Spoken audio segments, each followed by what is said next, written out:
ତୋ ନାଁ ଶୁଣିଲେ ନା ମୁଁ ରାଗିଥିଲେ ବି ହସିଦିଏ। ଯେବେ ତୋ ନାଁକୁ ମୁଁ ଏତେ ଭଲ ପାଉଛି ତ ଟିକେ ଭାବନା ତତେ ମୁଁ କେତେ ଭଲ ପାଉନଥିବି।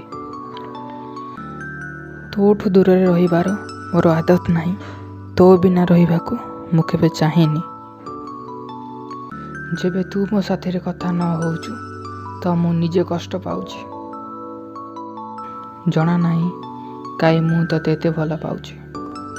କେବଳ ତୁ ଯିଏ ମୋ ହୃଦୟରେ ରହିଗଲୁ, ନହେଲେ ଚେଷ୍ଟା ତ ହଜାରେ କରିଥିଲେ। ଯିଏ ହୃଦୟରେ ପକ୍କା ହୋଇଥିବ ସେ ଝଗଡ଼ା ତ ଡେଲି କରିବ, ହେଲେ କେବେ ଛାଡ଼ିକି ଯିବନି। ମୁଁ କହିଲି ତାକୁ ଦେଖିଲା ପରେ ଆଉ କିଛି ଦେଖିବାକୁ ଇଚ୍ଛା ହିଁ ହେଲାନି।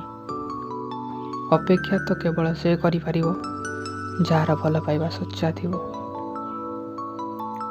ଜୀବନ ସେତେବେଳେ ସୁନ୍ଦର ଲାଗିଥାଏ ଯେତେବେଳେ ଜୀବନକୁ ସୁନ୍ଦର କରିଥିବା ଲୋକଟି ପାଖରେ ଥାଏ।